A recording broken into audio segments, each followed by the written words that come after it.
I f***ing love Chris Jericho. He's my favourite wrestler when I was growing up. He's my favourite wrestler now. The reasons for this are simple. It's just impossible to ever get bored of him. As soon as he senses that he's getting a bit stale, he just completely reinvents himself. The man is human clay, and a 30-odd year career proves that. But sometimes even he goes that little bit further. Sometimes these new chapters in his story don't just impress us, they astound us. Nobody can shock the world like he can. My name is Adam Cleary, and these are 10 times Chris Jericho shocked the world. Number 10, his debut on Raw. The white-hot reaction Chris Jericho received just for his name appearing on the Titantron was no fluke, nor was it just the product of the excellent Countdown to Millennium program. Exactly the right level of self-aggrandizing and bombastic, the, well, frankly, idiotic persona he tinkered with on Nitro was a breath of fresh air for the WWF, who were just starting to veer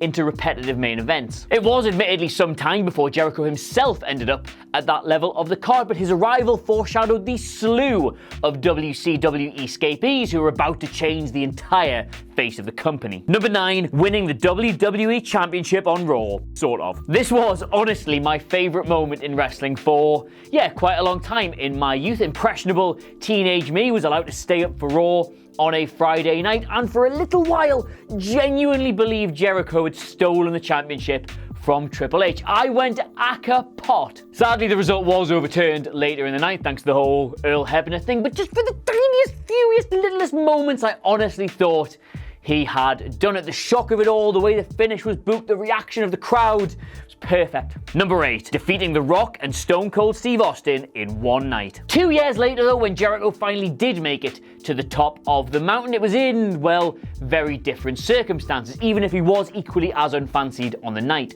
Unifying the WWE and, well, sort of WCW championship back in 2001's Vengeance, Jericho didn't have to worry about Triple H not being keen to put him over because he had The Rock and Steve Austin to do it, one after the other. There were some sizable assists in both matches, yes, but Jericho still shocked the entire wrestling world when he pinned the Great One and the Rattlesnake in consecutive matches. Nobody had him down as the first undisputed champion, and there he was. Number 7, turning on Shawn Michaels. Chris Jericho's 2008 turn on Shawn Michaels didn't just herald the end of that whole weird babyface run he'd been having prior to it, it also kickstarted one of the best phases of his entire career. Smashing Shawn through the Jeritron, I really wish they'd bring that back. He shook off all the frills of his old gimmick and just became this suit-wearing, overly verbose bastard. According to the big man himself's autobiography, the two were only scheduled to meet once on pay-per-view, but the matches and the feud were just so bloody good, they stretched it out for an entire 6 months. Number 6, returning at the Royal Rumble. Rivaling any he received in his entire career, the pop Chris Jericho received for entering number 2 in the 2013 Royal Rumble shows us exactly why surprise returns are such a big deal. Remember that next time I'm doing last-minute pay-per-view rumors. Putting in one of the best performances of his entire life, Jericho went 48 minutes in the match before being eliminated by entrant number 1 and the man he'd worked for the entire match, Dolph Ziggler. This was a world away from the accusations he was finished in the company just 6 months prior. Number 5, 2016's complete reinvention. Even Chris Jericho's most vocal detractors, and bizarrely there are quite a lot, struggle to find any fault with the whole best friends angle he had with Kevin Owens. It steered both of them towards unlikely title wins and gave him an entire new playground of catchphrases and insults. Somehow managing to get a goddamn inanimate clipboard more over than half the roster, Jericho's time as a sneaky heel drew such affection that it actually turned him face in time for their split and WrestleMania match. At this stage in his career, few could have imagined Jericho had such a good run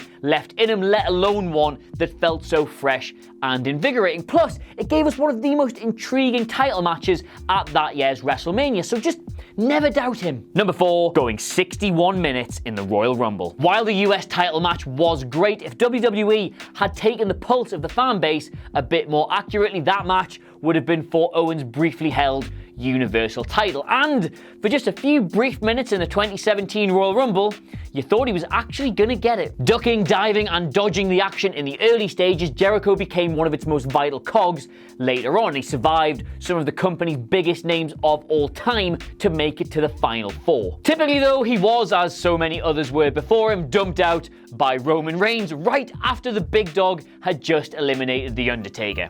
WWE still insists they don't boot that guy as a heel. Number 3, challenging Kenny Omega. Chris Jericho seemed to realize very early on in his career that if you can't be the best at something, you should at least be the first. For all his many other virtues, the guy is a tastemaker in this business, and his New Japan reveal video only proves that. Few could have believably skipped town from WWE to go make a big splash in New Japan without the standing in the business Jericho had, but fewer still would have even dared to ask Vince's permission in the first place. Not content with merely shocking the world through the challenge itself though, Jericho also managed to get Vinnie Mac's permission to turn up in New Japan a little bit early and beat the absolute piss out of Kenny Omega. Nice. Number 2, silencing the critics at Wrestle Kingdom. Whilst many people credit Kenny Omega with the commercial and critical success of the Wrestle Kingdom 12 co-main event, to be fair, it's hard to argue with them. The mere presence of Chris Jericho was, well, a triumph. The New Japan World streaming service saw a 35% increase in buys for this pay-per-view alone, and the fact that they did a no disqualification match meant that these new fans' first experience of the product was amazing. Y2J lost the match, yes, but he was a winner by every other conceivable metric. He re-established himself as this take-no-shit street fighter. He got his first ever 5-star match from Big Banter Dave Meltzer and basically just over-delivered on even the highest expectations. Number 1, winning the IWGP Intercontinental title. Easiest entry in the entire list, this, because it's just happened, so you, a real person, a part of the air quotes wrestling world, know exactly how shocking it was. Rewarded perhaps for his superlative work in the build-up, Jericho's victory over Tetsuya Naito at Dominion played to the sounds of a million jaws hitting floors. He called Naito a fucking moron in the build-up and made him and everybody else look like one during the match itself. At 47 years of age, 47, the man continues to astound us all. Like I said, my favorite wrestler ever. So there you have it, 10 times Chris Jericho, my favorite wrestler of all time, shocked the world. If you can think any more, shout them out in the comments. And would you look at that, another big shock, it's the subscribe button. Why not click that or watch any of the 2 videos at nipple level to continue your exciting adventure in the world of YouTube. Anyway, thank you very much for watching. Until next time, my name has been Adam Cleary. I'll see you soon.